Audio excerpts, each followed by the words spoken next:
What's good, everybody? Happy Tuesday evening. Hope all is well with you, Buckeye Scoop family, Buckeye Nation. Going to talk about some recruiting updates, some players rising up on the charts, uh, tacking on more stars. We're going to talk about it. Then also, the Ohio State 2026 schedule officially released as far as the dates and the order of the schedule. We're definitely going to talk about that. There's some doozies on there. Interesting matchup, back-to-back matchups. We'll talk about that. In the meantime, please like this video. If you have not already, please consider subscribing. Click that subscribe button, hit that bell so that you get all notifications when we go live. Also, for the podcast people, Apple people, hit up the Apple Podcast, save us and download us there. For you non-Apple folks, Spreaker.com. Hit us up there, download, save us there as well. We would greatly appreciate it. And remember, when you send those wonderful super chats, helps to go towards the Pay It Forward, which is our military and our first responders. We're going to look out for them because they always look out for us. Nevada Buck, what's up on this Tuesday, brother? How are you feeling? I'm feeling great. How are you doing on what's this day 3 of wife and kids home for snow days or something like that? So day 3. Yep, got the the text or they text you and call you and this is Columbus Public School, whatever, like 3 days. And they're just, the kids are just, oh my God. Like, my son, especially his little ornery self, talking about, I just need one more day off, Daddy. I'm like, you don't need one more day off. But I was telling Nevada backstage, I'm gonna sound like the old guy in the room. Back in my day, we didn't used to get this many days off when it snowed this bad, but I digress. But yeah. Yeah, it used to come over the radio. They'd say which county schools were over, and you'd be listening, waiting for your school district to be called and stuff like that. And when it was called, you just ran out the door and grabbed your sled and ran to the hill and hung out all day. But now time to change. I think we've gotten soft, B. I think we're growing a generation of soft kids because I think they'd have gone to school back in our day, I think. Yeah, we would have. Just trudging through the snow. Freezing. You know what I'm saying? All of that. But we survived. Yeah. We survived. So anyway, but yeah.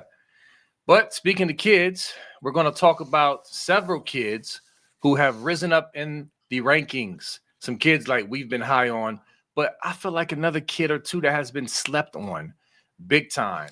So we'll just name them, and then we can kind of go through them one by one, Nevada, so we can kind of emphasize them. But it's going to be cornerback that we flipped from Florida State, Jay Timmons, now a 5-star on Rivals. Jerquaden Guilford, the number 2 wide receiver, and Timmons is the number 1 cornerback. He's now a 5-star, Jerquaden Guilford. Corey Wilder, who we've been gushing about for a long time.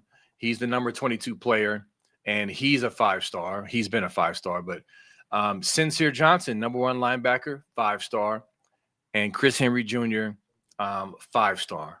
So that's 5 guys today that have risen up or become new 5-stars with Rivals, and all these kids are really, really good. And some of them, Nevada, like Corey Wilder, was slept on. A lot of fans, we can start with Corey Wilder. A lot of fans really slept on him early in the process. There were other bigger fish with bigger names from perception out there that we, struck out on. Larry Johnson, fire Larry Johnson. But we got this kid. Now look at him. He's been killing it ever since he committed. Absolute steal, stud. Let's start with Corey. What's your thoughts on these kids getting their 5 stars and specifically Corey, Nevada? Well, I think let's just talk about in general.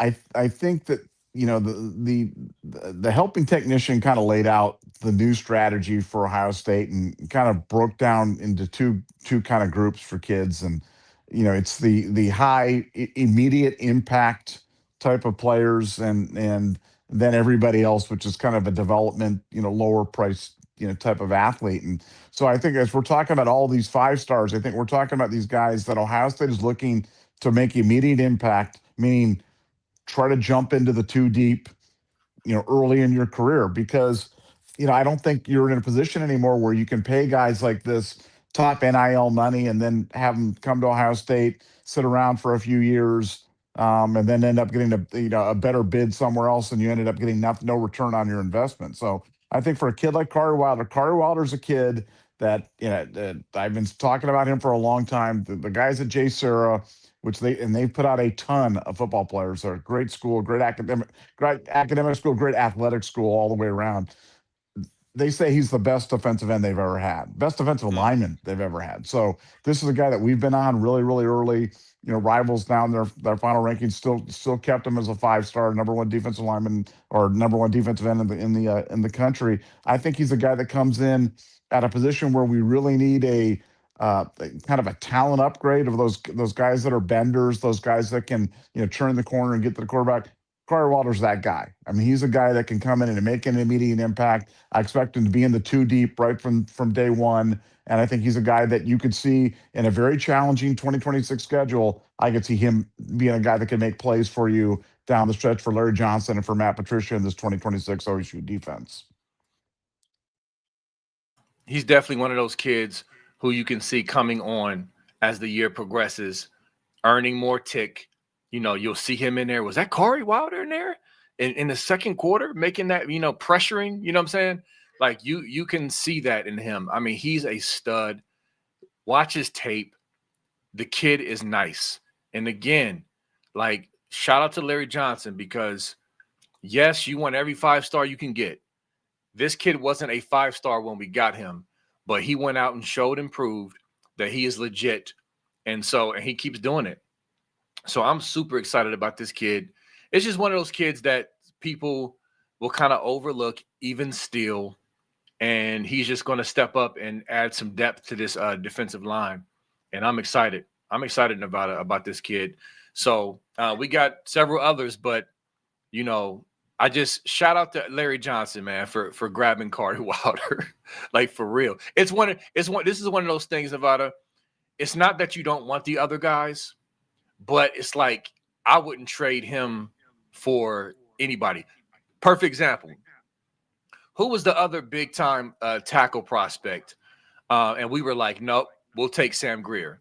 I can't remember the kid who we were in on, but after watching Sam Greer and seeing how he was progressing in the camps, and it was like, nope, I wouldn't trade Sam Greer for anybody. That's how I feel about this kid. Even the highest ranked guy at his position, nope, give me him, Nevada. Well, yeah, and I know these aren't exactly equal situations, but Sam Greer being an Ohio kid, you understand kind of the Ohio connection, and we have an affinity for him. But in Carr's a kid from the West Coast, you know what I'm saying? So no obvious ties to Ohio State, and the fact that we were able to go out, identify him, have him go through the entire camp circuit, have everybody in the world looking at this kid, watching the whole year, and then we still end up getting him into Ohio State. Just a tremendous job by the staff. Shows you how what high esteem that Larry Johnson is held in by these recruits, because for people questioning, does Larry still have it? He clearly does. And to be able to go out the West Coast and get the best of the best in the country, and pull him to Ohio State, absolutely tremendous job. That's peak Larry Johnson, and I hope he's here for many years to come. Yep. And for those in the chat, I think it was Jackson Cantwell. I believe it was another big name that I'm thinking of too, but Cantwell was one of them. But give me Sam Greer. Like that, just call me crazy, but give me Corey Wilder. This kid, man. And the fact that and here's the other thing before we move on, y'all. I so cherish the lack of drama with this kid. Right, Nevada? There was zero drama signing day. And right? Unless I missed something. Was he about to flip somewhere? No, there was no flip. There was no None. taking other visits. There was no, I'll see what's good for me. No, there was zero of that one. He made the decision. He said he's going to Ohio State, and that was it. And it was done. And what a complete refreshing type of situation that is. And, in this NIL era and this modern era of college football, he's definitely a throwback, and we got ourselves a good one. Yep. And so here's another good one. This one I feel like really needs to get some love. Hold on. Let me pull up his film. And I won't show all the film, but these two I definitely wanted to show. because this kid, in my opinion, Nevada, has been majorly slept on. Okay. And that is Jerquaden Guilford. Jerquaden Guilford has been slept on, in my opinion. He is a wide receiver from Indiana. Let me pull up his Fort Wayne, Indiana. Okay, now a 5-star, almost 6'2", 182 pounds, fast. He's been killing it in the bowl practice, or his all-star game practice, or whatever it is he played in. I mean, he has just been a stud in Nevada. Nobody talks about him. Like, I know we have, Chris Henry Jr., and he steals the show, but didn't rivals even rank him higher than Chris Henry Jr. in their rankings? I He could have swore did. they did. Yeah. He was ranked over Chris Henry Jr. So now, again, that's one person's opinion or rival's opinion or Sure. whatever, but it certainly speaks to how good this guy is. And I agree with you. He's got a kid that's flown under the radar. A lot of I mean, even when the whole drama was going on with Brian Hartline was leaving, it was Chris Henry Jr. watch, Yep. 24/7. But nobody was even talking about Guilford. I mean, like when Guilford, we got the boom on Guilford, it was kind of like, oh, okay. Hey, do you have heard anything on Chris Henry Jr.? But Right. this guy Right. maybe end up being the best in the bunch. So, we've certainly reloaded at wide receiver again. We certainly have talent galore. I know it hurts to, lose Quincy Porter and Mylan. I mean, that it hurts, but the room's back loaded up again. We're not going to lack for talent in the wide receiver room. And I just think what people have to got to get comfortable with is the idea of having established depth on your college football team. I really think that's going to be a concept that's gone the way of the dodo. I just don't think you're going to be able to afford to pay for depth or have depth or keep depth anymore. So guys are going to have to be able to play, in some reasonable piece of time. But there's no reason to believe Guilford can't be one of those guys. Absolutely. The funny thing is, Nevada, I'm looking at the chat and there's people saying, I'm sorry, like Liz. I see you, Liz Brandon said CHJ is better. I'm sorry. Again, remember that picture? I actually deleted the picture. I will put it back up. Remember I put that picture up of the Bentley and the Rari with the Buckeye symbols on them? That's what this is.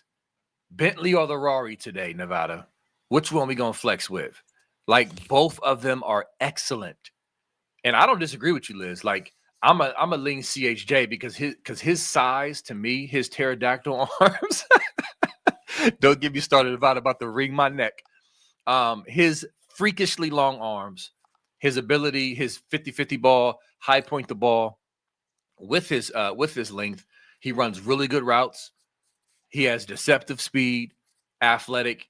I'm going with CHJ off of that, but Guilford does not take a back seat to him. Just, raw ability. And so again, like, nobody talks about him.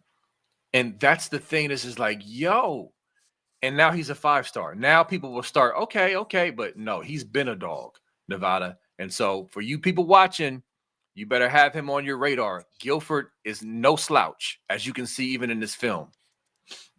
Well, I would just caution people. We had the discussion last night about Jackson Smith-Njigba. Heck, we didn't even know how good Jackson Smith-Njigba was when he was here. Yeah. So, Yeah.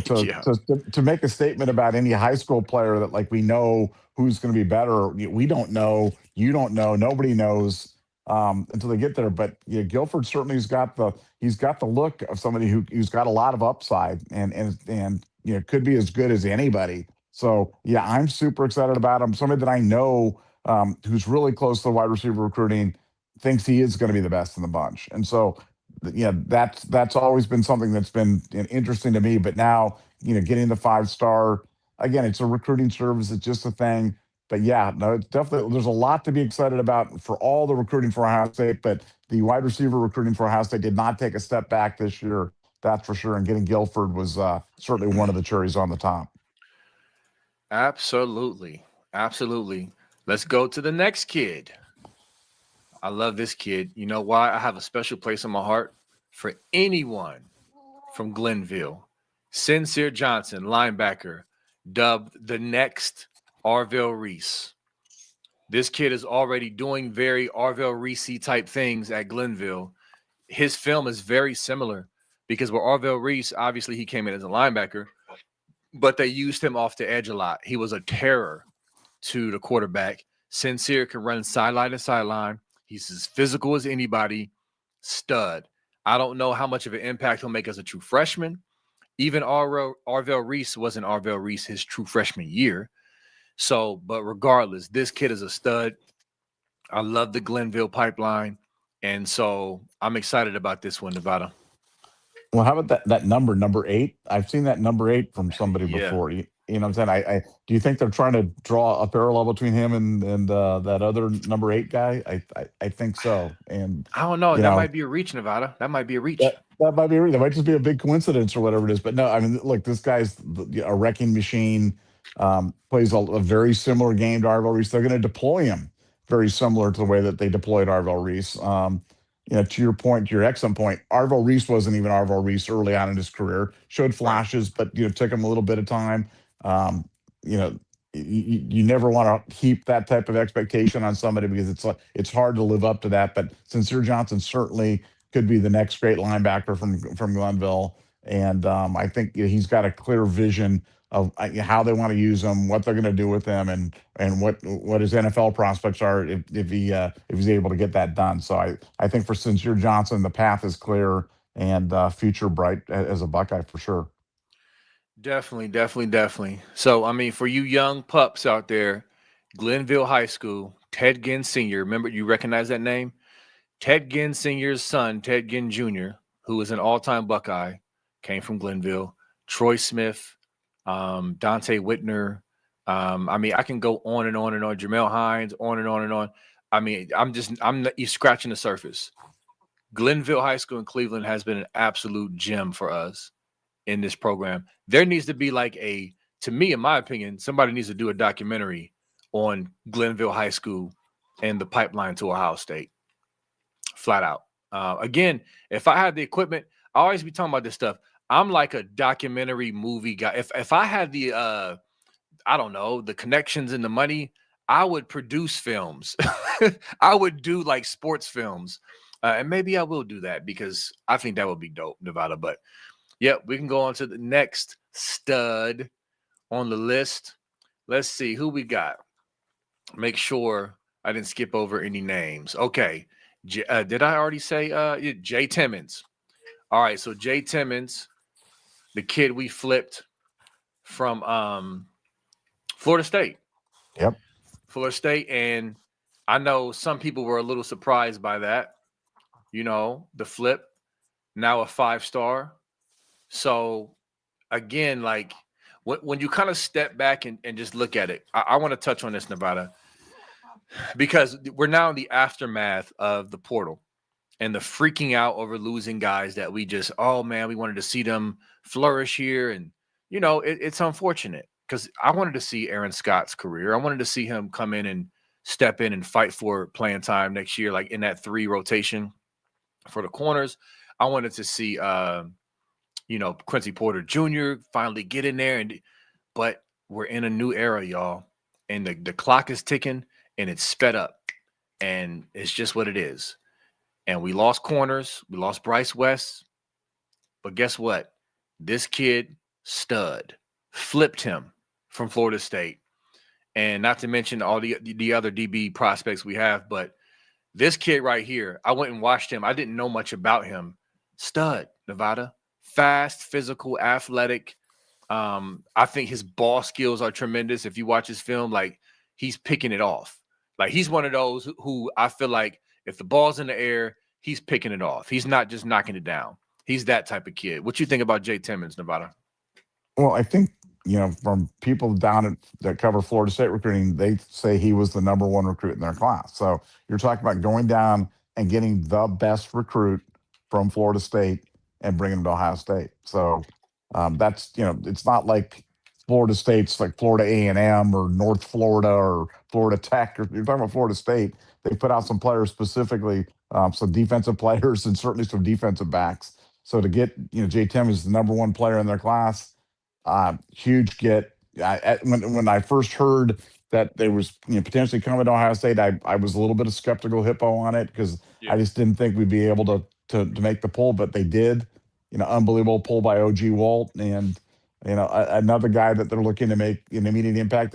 Cornerback's a position you can go out and be thrown out there as a young guy and play. It's not like quarterback or some of the other positions that maybe take a little bit more time and where experience really plays in it. Cornerback, you can go play, go cover the guy, and if you've got the athletic skills and the ability, you can go get it done. I would expect Jay Timmons to be a guy that they throw out there early and often. And I think he'll be in the two deep as soon as he steps foot on the campus. Yeah, me too. He's really, really good. And so ho hum, another 5-star player coming in here. And of course, last but not least, we've been talking about in the chat. Actually, before I pull him up, I want to show you also on the rising. Hold on, let me show you all this real quick. Put it on the screen so you can get the visual. Because again, I really wanted to go in more on Guilford because I just don't think people understand how much of a stud he is. He's actually, that's not the right one. Sorry. This is it. Biggest risers. He's at the top of the list. Guilford. Dog. Again, it just amazes me how this kid just flew under the radar. Like if you ask the average fan, just the average fan, they love Ohio State, whatever, like who this kid is, they wouldn't know much about him. I don't ever see him get mentioned, and he's just been killing it, just like under the radar. But I do think Chris Henry Jr. is the reason why, and that is our next person, recruit that we're going to show is Chris Henry Jr. And so we'll talk about him. And I see in the chat, y'all are buzzing, going hard about the comparisons with Chris Henry Jr. and Guilford. But like I said, it's Bentley or Rari at this point. So I expect Chris Henry Jr. to come in next year and play, I'm going to say it, significant minutes, Nevada. I just do. I do. Chris Henry Jr., 5-star. And has anybody, while we have him up in the chat, also you, Nevada, has anybody been watching him and his family's podcast? Nevada, have you checked out their podcast? I have not checked out the podcast, but obviously very familiar with Chris Henry Jr. since he was a freshman. And he's always been able to do special things. When they brought him out there and had the other Ohio State guys playing with him, the other with Julian Saint throwing to him. Look, he's a freak. He's a man amongst boys. He's a special talent. Got a certain set of special skills that certainly make him different. There's not many wide receivers that are that tall with that type of catch radius that can kind of get up and, like you said, high point the ball, but are still fast enough to get it done on the field. A lot like Plaxico Burress out there, and we know what a problem he was for us. So no, I'm super excited for him. He absolutely will be expected to play early. That's part of the thing that they sold him on was him coming out and having Julian Saint throwing him the ball, playing on the other side of J.J. Smith. And I think Ohio State thinks that he can come out there and make an immediate impact. But being in a room with all those great wide receivers, it's just going to make him better. The cream's going to rise to the top, and I fully expect to see Chris Henry Jr. be one of the great ones at Ohio State by the time he's done. I do too. And he seems also, remember, guys, he turned down more money in other schools like Oregon to come to Ohio State, even with Brian Hartline gone. So I know he made his weight. He wanted to step back and actually think it through, which he has his right to do. It's a huge decision. Things change last minute, like towards the end, I should say. And so just remember that. And his family, I feel like him doing that endeared him more to Ohio State even more. I feel like the connection is even stronger now that he took the time to, and shout out to Brian Hartline, say we want to say it was tough, the whole transition, and it was not ideal, but he was there to the very end on the phone with this young man, his family, trying to get him to stay at Ohio State. Yeah, and this kid is a stud. I'm excited about Chris Henry Jr. And again, it baffles me, Nevada. You guys, not you. Y'all not crazy. But I've seen too many people online downplaying Chris Henry Jr., downplaying his impact as a freshman. Again, let me be clear. I'm not saying he's going to be Jeremiah Smith level. But I think if there's a bar down, because Jeremiah Smith, he's goated as the best freshman receiver ever, whatever. If there's a tick down, he's at the top of that tick down. That's how I feel about Chris Henry Jr. And don't let Mickey Marotti get a hold of him and get him on them weights. Yeah. Oh, yeah, Nevada. Well, yeah, and, you remember when the whole drama was going down, when we were talking privately amongst ourselves and, on our Yeah. our chat. And, I was telling you guys, look, Chris Henry Jr. is looking for reasons to say, yeah, he wants to go to Ohio State. He's just Yeah, you looking said for that. reasons, and so when the whole thing was kind of going on, I always had a piece about me that he was going to end up a Buckeye because this kid has wanted to be a Buckeye since day one. His dream was not to play at Oregon. I just think he got kind of just thrown for a loop there, and I agree with you. I think it just made the bonds with Ohio State tighter. I wish for all the recruits to have great success at Ohio State, but certainly rooting for him because I think he's a special kid, special kind of talent.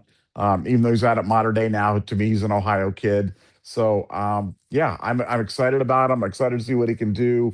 And if he's not successful, it's really on him because he's going to get the best training. He's going to get the best coaching. He's he's going to have the best quarterback in the country throwing to him. He's not going to be drawing the double coverage. He's in a system that produces NFL thing, not because that's not a Brian Hartline thing. That's an Ohio State thing of putting out, first rate quality wide receivers. So he's where he should be. And I think he's going to be wildly successful. And I'm certainly going to be rooting hard for him to make an immediate impact right off the bat.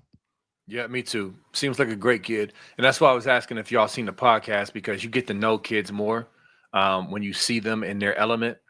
And yeah, him and his family seem great. And I'm excited, man. I'm excited.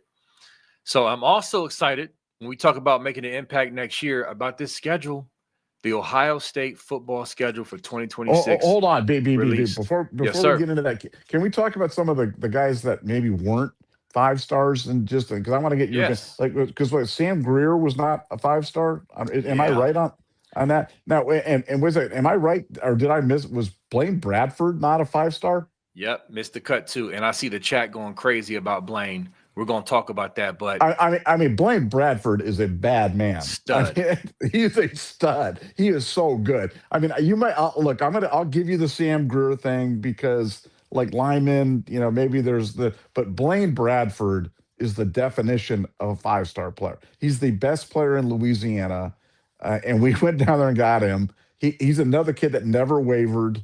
Never was on commitment watch anywhere else and flipping around. I mean, I do not know how that kid didn't end up a 5 star. That's a complete and total mystery to me.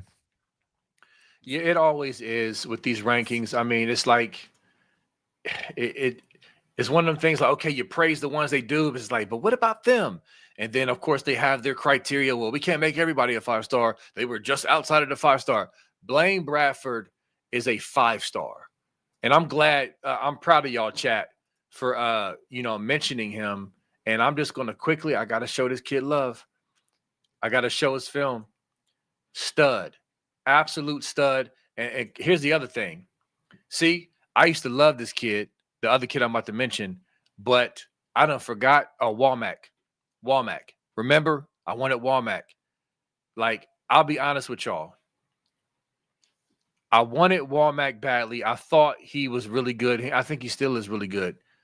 And early on, I knew Bradford was a stud, but I was kind of enamored by Womack, and I kind of slept on just how good Bradford was early on until I moved on from Womack and started paying more attention. And I was thinking to myself, okay, yeah, the staff is like, yeah, Womack, we want you. We would take you, but we're not going to fork over the, whatever you're asking.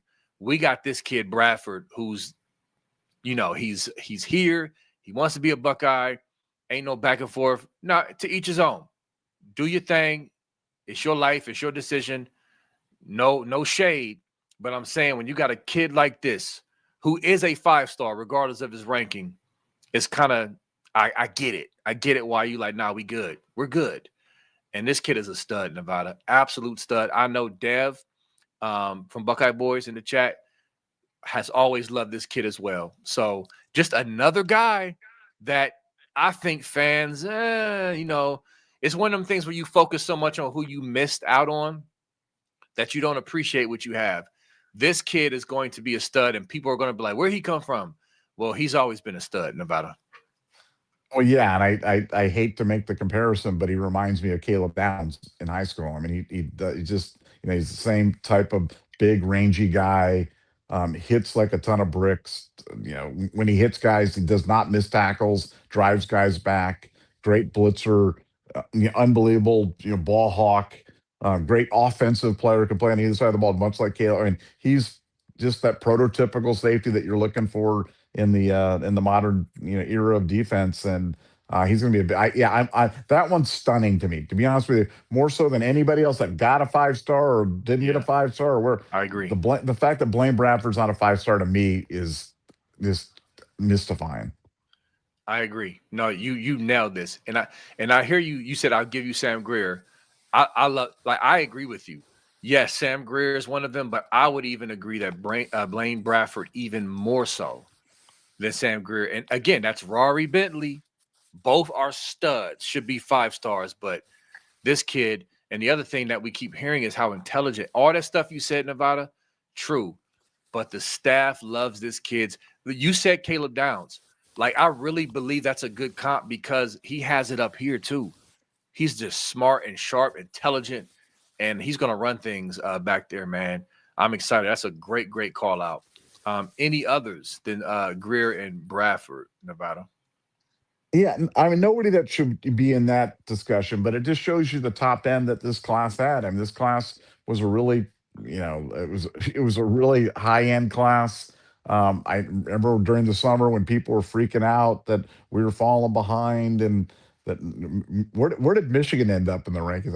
I guarantee you they weren't better than we were, and so all the hand wringing again, this will be lesson number 1472 Right. on why you shouldn't panic in the summer. And when B Moses and Nevada are telling you guys just to relax, everything's going to be okay. Remember this has turned out to be an absolutely terrific class by every measure. And all that freaking out about Ross Bjork should be fired, and Ryan Day's lost interest, and Larry Johnson, the game's passed by, and we're becoming a second-rate power, and blah blah blah blah. And Larry Ellison's turned on the money hose and all the stuff like that. I mean, seriously, I mean, I all those things. I mean, that was all being said, man. It was all being Yeah, I said, and know. we had to sit there and take it, and we're like, guys, come on, it's going to be okay. So it was okay. Another year, and we were okay. Yeah, and of course, because we're pushing back against ridiculousness, we're the sunshine pumpers because we refuse to agree with foolishness.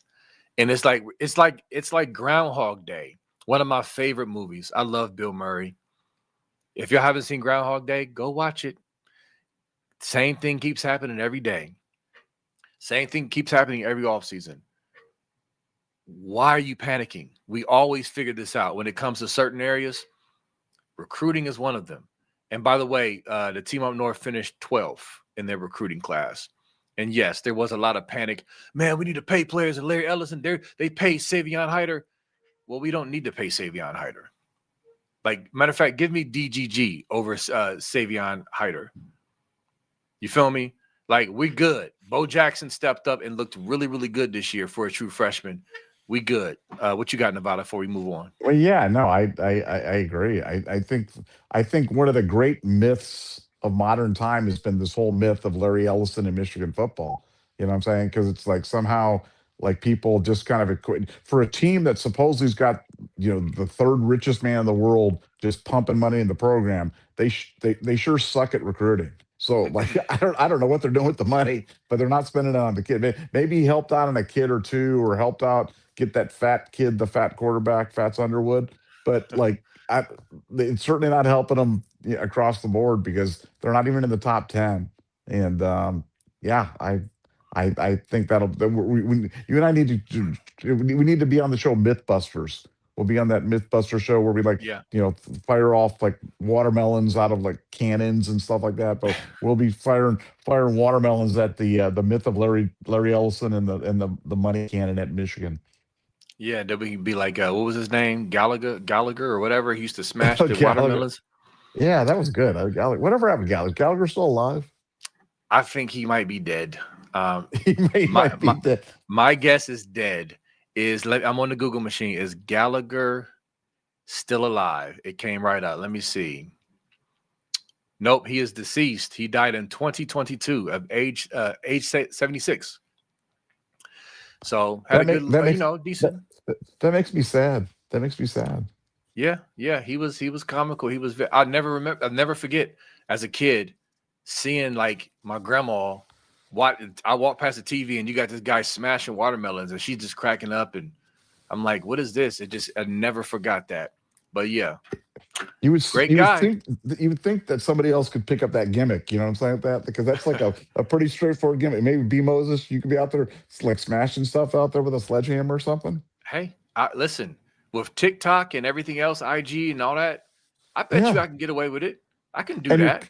your kids are home from school so they can clean up after that. They can clean up the mess and stuff like that. they'll, they'll never go back to school again, Exactly. They'll be ever. like the little sidekicks on the show, the B Moses and the and smashing fruit and stuff like that. That'd be awesome. Oh, that would be awesome. Hey, listen, people have blown up on social media over dumber stuff. That So is I think true. I could pull that off for sure. So you got my wheels turning. All right. So listen, let's hop on this schedule, y'all. The 2026 Ohio State football schedule has been released with the dates and the order. So I'm going to read it off to y'all. Starts off with Ball State, September 5th. Then we're at Texas, September 12th. Back at the crib, Kent State, the 19th. Then Illinois at home on the 26th. Then we travel to Iowa, at Iowa. Scary. I hate Kinnick. I'm sorry, October 3rd. Then back at home versus Maryland on the 10th of October. And then at Indiana, October 17th, bye week. We only have one bye week this year coming up. Then we go at USC. Okay, so the good thing is we got a bye week before we travel out to the Coliseum. The bad news is we got to come right back home and play Oregon. And what I mean by bad news is it's a tough back-to-back game, back-to-back games, I should say. Then we at home again versus the Nerds, Northwestern. Travel to Nebraska, and then at the crib versus the Skunk Weasels on November 28th. So definitely not an easy schedule. You know, looks pretty tough to me. Again, as we get closer, as the season starts, things will start to really be even more clear about how things are looking with the matchups. But for right now, I defy anyone to try to say we have a soft schedule. You're just wrong and dumb. Nevada? Well, yeah, the odds makers have put our over under on regular season wins. Got 12 regular season games at 9.5. So it's that whole question of, are we going to lose two in a regular season or less, or are we going to lose three or more? And I certainly see why they put it. This is a challenging schedule. I don't want to sound like the old guy that repeats himself, but I'd sure like that second game of the season to be against Howard University instead of Texas. I know that's going to irritate the I want the most challenging schedule crowd that always wants the most challenging schedule and the best games until we lose a couple, and then they won't want the best games, and then they'll be sad pandas. So we're not doing ourselves any favors by putting that game on there. If we didn't have that Texas game on there, we'd be prohibitive favorites to make the playoff. As it is now, it's questionable. It's going to be challenging for Ohio State. Ryan Day's going to earn his money. He's going to need that great staff that he's assembled and that great team that he's got coming back in 2026. But yeah, this is probably one of the toughest schedules I've ever seen in my time covering Ohio State football. It's that challenging. Yep. So, I mean, honestly, I'm looking at it. Um, Winning at Texas, that's going to be tough. I expect your boy Manning to be better, be more confident, more competent at home in week 2. But I also expect our offense to be more competent, confident. I mean, it's going to be tough. But again, tit for tat, it makes me feel better. I believe our offense is going to be really, really good. Now, the question is, how quickly can the Matt Patricia defense be ready to go with the new pieces that we've added, going on the road to Texas? That's going to be tough. But let's say we lose that, we drop that game. The landmines are obviously at Iowa, at Indiana, at USC, and then Oregon. Though to me, those are the games that we like. Ooh, you know what I'm saying? If we were to drop the Texas game, we got to be on point. But the USC, what's your thoughts about the at USC then turn around versus Oregon at home? To me, is what really jumps out at me as far as just the schedule coming down the stretch. How do you feel about that, and what jumps out to you mostly? Well, it's unusual in that what they've been doing in the recent past has been that when you had the West Coast swing, you had a bye the next week. You know what I'm saying? And now they're Right. going at USC and then bringing you back, immediately against Oregon. So they're giving you a bye the week before that. That's after that little game at Indiana that we Right. have, and then they give the bye. So it's going to be a challenge. It's going to be a challenge. B we've been talking about doing it USC at USC game. Now that's Halloween though. Can B Oh Moses yeah. can't you can't miss Halloween to come out there to the USC to watch that game, can you? You know what? It's crazy. I didn't even pay attention. I read the date off and wasn't even thinking, oh yeah, that's Halloween. You Yeah, know what I'm saying? yeah. So That yeah, when that's you got little kids, that's tough to do, man. That's tough to miss that. yeah. I mean, we'll see. I'm gonna be on a record Moses family record amount of trips in 2026. I will be traveling the globe, literally, and so I definitely want to make it, and we'll see. But yeah, I did not know that was on Halloween, which makes it even more scarier, I guess. But I don't know, man. Like, look, push back against this, Nevada, and you kind of already have, but I want you to reiterate this because again, I think there's some credence to the fact that you just never know how things actually will shake out. Now, look, this past year was an extreme. Penn State completely unraveling was an extreme to me. Because think about it, Nevada. Preseason, we had Texas number 1. Wasn't Penn State ranked number 2? They were ranked number Yeah, 2, yep, they were right? We had Penn State number 2. Illinois, were they 15 or 17? They were top 25. for Okay, sure. they had a bunch of guys coming back. Altmaier, on watch lists for stuff. We had them. And then who was the other tough game after that? Well, Obviously at Michigan, at Washington. at Washington. Yep, at Washington with their win streak, Yep, of their home win streak, and their athletic quarterback. Like people, because let me say this, Nevada. This is what I'm trying to set up. I already have fans talking about I see 3 or 4 losses easily. Now listen, it's a tough schedule, but people said the same thing last year. 3 or 4 losses, you lost 14 players, blah blah blah blah. To me, as daunting as it could look on paper, I'm not willing to concede that yet. That first of all, that we just 3 or 4 losses, like some fans are saying. And also, I kind of want to see how some of these teams really turn out when it comes down to it. I know you are high on USC, Nevada, but how good will USC be is a question I have.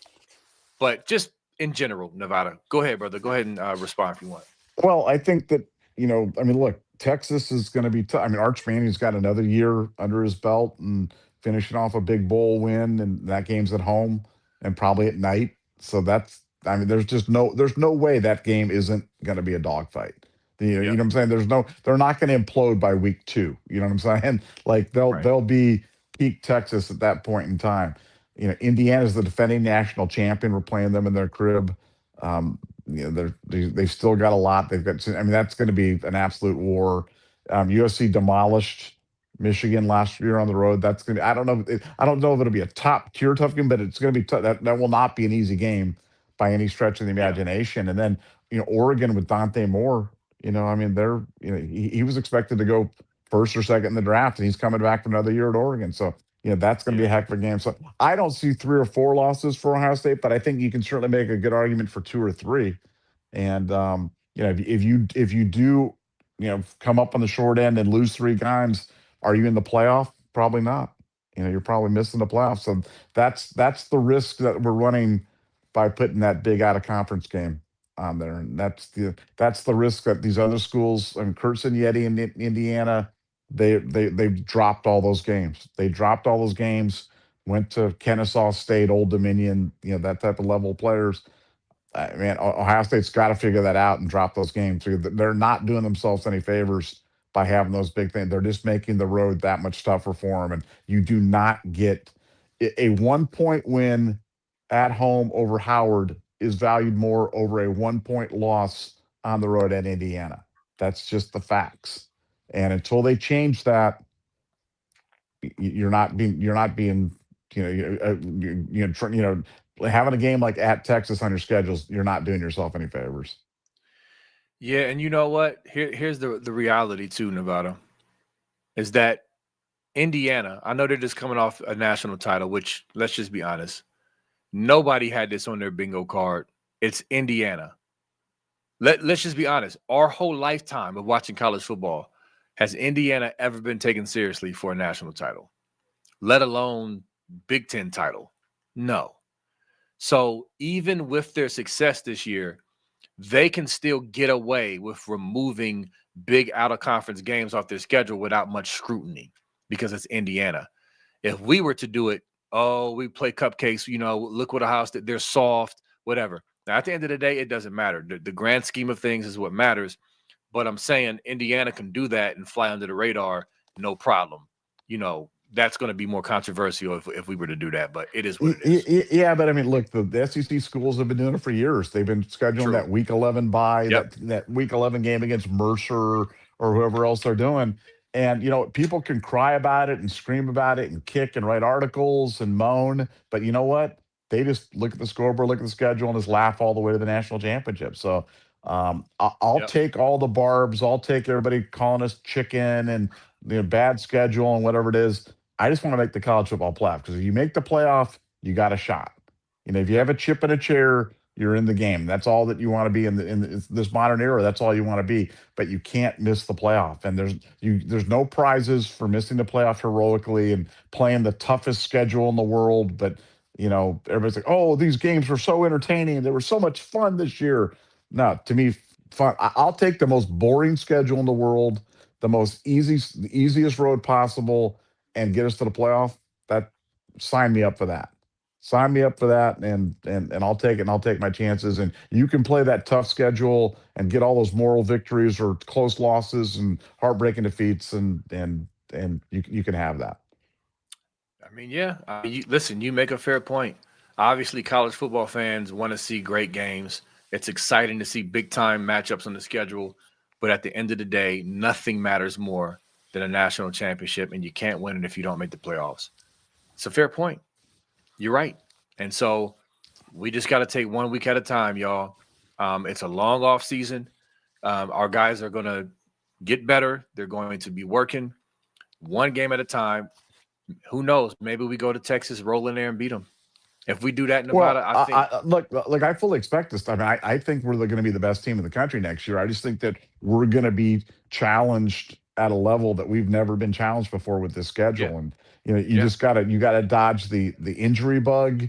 You got to dodge the bad yep, refereeing bug, the bad luck bug. You know what I'm saying? Like, just yeah. some of It's the a stuff lot. that can kind of that can help you. That because look, when you're playing Howard or Kennesaw State, all those things are taken out of the equation. The referees are Yep, out of the equation. The weather, injuries, bad luck, bad bounces. You could have everything go wrong and you're still going to win by 4 touchdowns. It doesn't matter. You know what I'm saying? But when you're playing those close games, it's going to come down to 3 or 4 or 5 plays. And I think we're the best team in the country. I think we'll have the Heisman winner next year, and the first and second pick in the draft in JJ and Julian.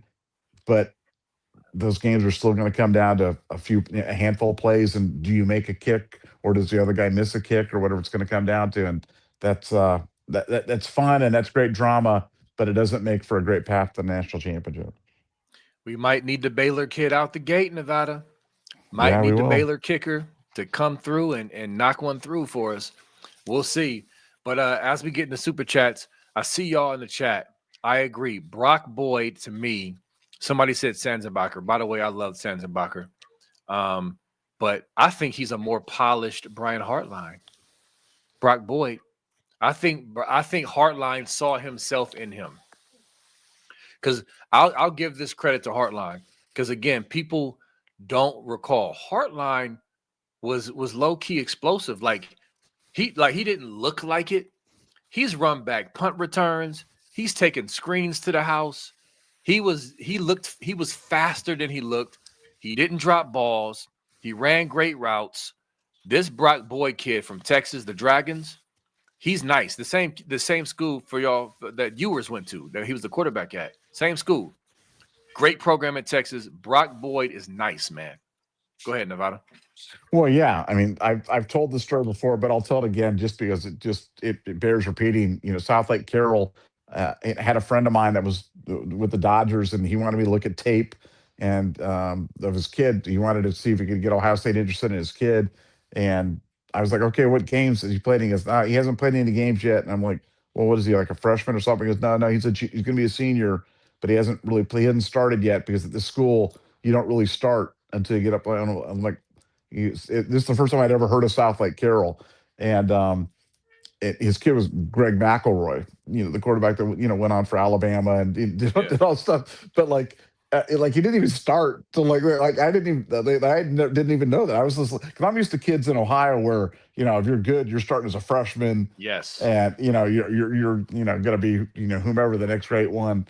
But he hadn't even started a game, and he was a senior in high school. And I'm like, how am I going to get Ohio State interested in a kid who hasn't even started a game yet? And he goes, well, that's South Lake Carroll. That's just the way it is. But yeah, Brock Boyd is according to the South Lake Carroll people, he's the best wide receiver to ever come out of South Lake Carroll. And they know a little bit about football down there. So I love the fact that, he's probably underrated because he's a white wide receiver, and white wide receivers don't generally get the 5-star, moniker. Right. We all, look, we know how it is. Right. Let's just keep it real. Just keep it real. You know what I'm saying? This is what it is. It is what it is. We get it. We get it. We understand the comparisons. We know who he's compared. He's compared to Brian Hartline or Dane Sanzenbacher. They all have something in common. They're all white wide receivers. But I think it'll be fun to watch him, and I think Brock's going to be great. But hey, he's a chippy kid. He's got a big attitude, and he wants to come in and do great things at Ohio State. And I can't wait to see him do them. Yeah, I used to love how John Gruden used to say Sanzenbacher when he would talk about Dane. Yeah, he was tough. He was tough, man. Scrawny kid out there. Remember, does anybody remember? Anybody? Because the whole hotel check-in thing has been like a thing for like the hotel check-in where he looked like the little kid with the beach shoes and stuff like that. That was the worst check-in photo of all time. Worst.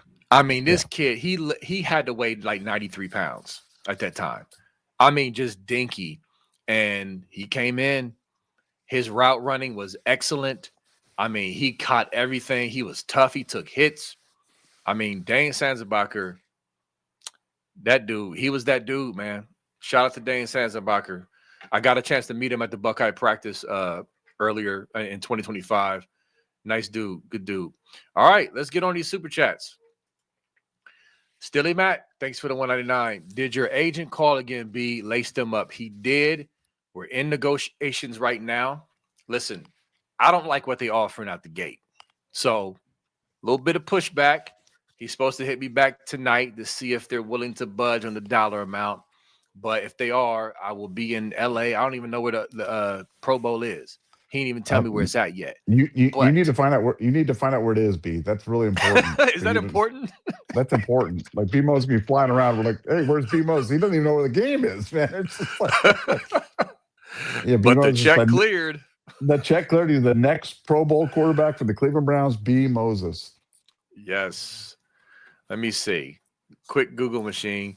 Where is the hold up. 2026 Pro Bowl location. I bet you it's LA or something. San Francisco. It's in San Okay. Fran. Is it before the Super Bowl or something like that? Is that what it is? February 3rd, Tuesday. Okay. Okay. Let me see. Oh, no, no, no. Well, it says the flag football game taking place on Tuesday. Is it like Yeah. a couple day event now, like a multi-day event? I don't even. You need to find this I information. don't This keep. is very important information. B. I mean, I guess so. I I mean, guess so. if you're gonna be in the Pro Bowl, and your kids are coming home like, hey, where's Dad? And you're like, well, he's in the Pro Bowl playing there. Like, they want to know how many days Dad is going to be gone. Yeah, it's on February 3rd, Tuesday. So yeah, that's true. All right, that's cool. We'll work that out. I'll make sure I call off of work that day so I can play in the Yeah, Pro Bowl. good idea. All right. The great Geo did. Thanks for the 5. Blaine Bradford is another elite, talented young man that remained rock solid with his commitment, despite the constant pressure by LSU to flip. Thank you, sir. And you actually reminded me of something that, again, how I wanted to emphasize more with Guilford earlier. I wanted to emphasize what Nevada said about Bradford earlier, too. We pulled this kid from freaking Louisiana. We can count on a half a hand how many Louisiana kids. Nader Abdallah, Jonathan Wells, and then the kid who was, I believe, born in Cincinnati, but then went down to Louisiana, the DB that ended up transferring. I think that's the only 3. I think you're right. That's it. We don't get kids from freaking Louisiana, and let alone 5-star kids. Now, listen, Jonathan Wells was the stud of. I mean, we still talk. He was a stud. He was really good, but it just doesn't happen, y'all. And the fact that he didn't flip and didn't do the typical Southern kid, song and dance and play us at the last minute like some of the Florida kids do. This kid is a gentleman and a scholar. I love him. Great job, Gio did with this, because you're absolutely right. Nevada, what you got? Well, yeah, I fully expected, not based on anything I knew, but just based upon the territory, that we were going to get the Southern kid Fandango, and he never gave it to us, man. No drama, zero thing, no waiver, nothing. Millions of articles written on him in stuff. Never a comment, never a visit, nothing. Just straight to Ohio State, and I will forever be grateful to Blaine Bradford for that. Yep, so will I. He's already one of my favorites because I respect that, and with all the drama and stress and it was just solid as a rock, man. And you would think he was an Ohio kid, how solid he was. So yeah, kudos to him. Stilly Matt, thanks for the 199. Is the sky falling, Lunatic Fringe? The Lunatic Fringe is down bad right now, at least temporarily, until they find something else to cry about. But yeah. I mean, we're going to be okay, y'all. We always are. I'm telling you, it's like death, taxes, and people freaking out over stuff with Ohio State. It's what it is. I've been dealing with this for decades. Nevada longer. We're consistent. We're as consistent as you can get. We always figure it out year to year. I was asking some of my buddies in another chat in the recruiting chat, Nevada. I asked him sincerely. I said, why do we go through this every year? Stressing out about recruiting. Why do not me? Because I don't stress out about recruiting. Do I want recruits? Do I say, dang, I really wanted that kid like Womack? But I wasn't losing no sleep because we've seen this movie before. With Ohio State football in general, we've seen this movie before where people think we're just going to fall off every year. Doom, 3 or 4 loss. Even this year, as daunting as the schedule is, I have faith and confidence that we're going to figure it out because we always seem to figure it out, especially when we're being doubted or it seems insurmountable. It don't matter what it is. So that's just how I feel about it. But yep, there you go. Sorry, little soapbox rant, Nevada, about the Lunatic Fringe. Yeah, no, we've said this a million times, but we promise we will tell you when it's time to panic. It ain't time to panic. We've got the most talented roster in college football coming back in 2026. The best quarterback in the country coming back, which is another pretty good indicator, and the best overall player in JJ Smith. So we've got some pretty good pretty good talent to begin with. So we're going to be it's going to be challenging, but we're going to be just fine. Yep. I know finishing the season with two losses against the two national championship opponents, by the way, two really good teams, is a hard pill to swallow. But this team is still very, very talented. And a lot of these kids, like Junior saying, is still young and he's not done. He's going to get better. These kids are going to get better, y'all. They are. And so just let that marinate. All right. Gio did. Thanks for the two. Emphasizing once again about Blaine Bradford. Scoop family don't sleep on Bradford. He's a dog. Yep. Yep. We kind of hammered that. He is. I'm excited about that kid. And then Gio did again. Thanks for the five. Don't be shocked if Blaine Bradford eventually doesn't become an Ohio State captain. He's that type of natural leader. I agree. That's who he is. Like on the field and off the field, everything screams future captain for this kid. Even how he did this, his recruitment screams leader. And that's the point.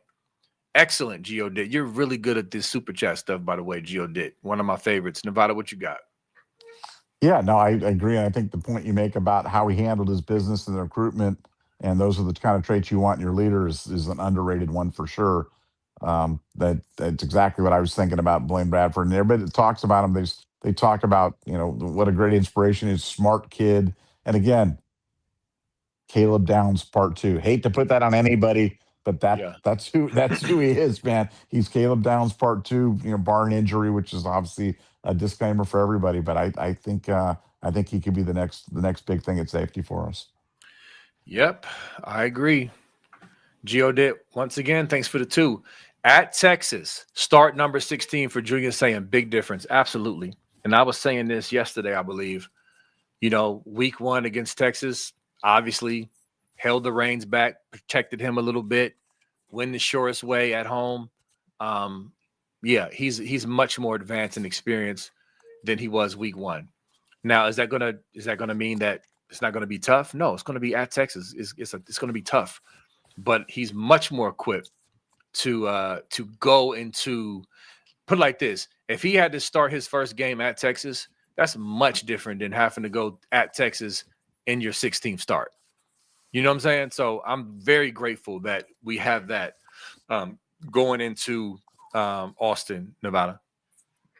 Well, yeah. Now, to be fair, for Arch Manning, it's start number 17 or 18 or whatever it is for him as well. So, he's Yeah. going to be a different kind of quarterback than we saw. He's not going to be the same guy spraying around the lot like he did in Columbus. And so, no, it's going to be a great matchup, great early season matchup between two great, young quarterbacks. And I like our chances, but it's certainly going to be a big challenge. Playing there at night is going to be a huge challenge, and hopefully our defense is up to it. Absolutely. All right. Geo did once again. Thanks for the two. Brock Boyd reminds me of Doug Donnelly. I had to Google Doug Donnelly White Lightning. because, Yep, you had to Google White Lightning. yep, I did. Because what? Oh my, NFL draft 81. Cowboys, Um, right? let me see. Yep, Cowboys and then the Bears. Um, yep. So older player. The White Lightning is more recognizable than the actual name. Oh, Cambridge. He's from Cambridge, Ohio. That's not too far from here. That's not too far. That's like maybe less than an hour. But yeah, um, I listen again. Brock Boyd to me, that's another one. Don't be surprised if we start hearing him turn heads in the spring and all this other stuff. Just saying, go watch his film. Go look at him, and on YouTube, Nevada. Yeah, I mean Brock Boyd, just I mean, he just come up. He just made so many catches in his career there at South Lake Carroll, and played. They play all the big boys. It's the biggest school in biggest school division in Texas football. So they're playing all the big time schools, and he's always come up big. I have no doubt he'll come up big at Ohio State. And like I said, and he's coming in with an attitude. He's coming in with something to prove. And I love those kids that come in with that big chip on their shoulder, and not with the huge accolades, not with people are really sleeping on Brock Boyd. And yeah, if you want me to pick a sleeper for the class, he's definitely my pick. I like it. All right. M for Steam 896. Thanks for the 5. Nevada Buck, congrats on your daughter winning gold. Buckeyes could use her. Yeah, definitely. Once again, brother, that's again. I'm amazed by that. I'm so happy and proud. It's just because it's just an amazing thing that the everyday person can't just say, "Oh yeah, my daughter won a gold medal and she's a dog, like an absolute dog at goalie." So yeah, man, kudos to you, bro. Yeah, no, it was cool. Like I said, I said it before. She's the all-time winner in wins and the all-time winner in shutouts in the world history of the World Championships, and she got her gold medal. So, I mean, can't ask for much more than that. And yeah, I always dreamed that she'd play at Ohio State. Didn't work out. She's going to play at Penn State, but it wasn't for lack of trying on my part to get her to Ohio State. I wanted her to be a Buckeye, but things don't always work out that way. Yep. I mean, exactly. It's what it is, but she did her thing. So very, very, very proud of you guys. All right. Last super chat here. Thanks for the 199, Lou. Look at the Indiana schedule. Please review. So you know what? Really quickly, I will pull it up. Indiana 2026 football schedule and see what they're working with. Okay. They got. Hold on. Why are they? Do they have an early bye? Well, okay, never mind. So September 26th at home versus Northwestern. Then they're at Rutgers the next week at Nebraska. Then of Well, no, course at home. what's their out of conference schedule? You're missing their out of conference schedule. Yeah, hold on. They're not showing it on this. Let me see. Let me go here. Let me go to this link. I went to the Daily Hoosier. All right, let's see. North Texas, Howard, and Western Kentucky are their first 3 games. I mean, like, see, this is what I'm talking about. Like, and nobody's gonna. I mean, this is what I'm talking about. Like, like, I mean, like that's the first 3 games, and now, yeah, Jeez, like, man. I mean, yeah, yeah. So there you have it. that's the meta, man. I'm telling you, that is the meta. It's not. Oh, we're playing Georgia. Oh, we're playing Alabama. Oh, we're playing Texas. It's Howard and Kennesaw State and Indiana State and Old Dominion. That's who you should be playing an out of conference game. You have enough challenging games in your schedule as it is. Going to Indiana and playing Oregon and playing at USC and playing it. I mean, you've got enough and playing Michigan. I mean, you've got enough challenges. You don't need to throw more games on there. End of Yep. So, rant. yep. So they start out with those 3 games, and then they open up the Big Ten: Northwestern at home, at Rutgers, at Nebraska, Ohio State at home, at the Big Blouse, and then Minnesota at home, USC at home, at Washington, and then Purdue at home. I mean, what an easy schedule. Holy crap. Yep. Yep. They got the toughest game on their schedule at home, which is us. And so, yeah, I mean, they don't at Washington, it could be potentially tricky, but that's it. So yeah, I mean, I don't know, man. I hear you, bro. I hear you on the schedule stuff. It's tough. Well, it's just, you can, I mean, schedule can make all the difference in the world. Like you look at that schedule there and it's hard to find 2 losses on that one. I mean, I bet you their over under on wins in the regular season is going to be 10.5. I mean, it's going to be hard to find 2 losses on that. Yep. And I'd probably take the over. I'll bet they go 11-1 in the regular season. Yep. So we gotta, it's going to be exciting because people are going to be nervous, and I just feel like this sets up for Ohio State to once again defy whatever odds that are set in front of them. I really do, and so I like it. But listen, guys, another great show, another fun show. Always enjoy it. The chat, always doing y'all's thing. Really, really appreciate y'all. Buckeye Scoop family, we love you. Until next time, go Bucks and peace.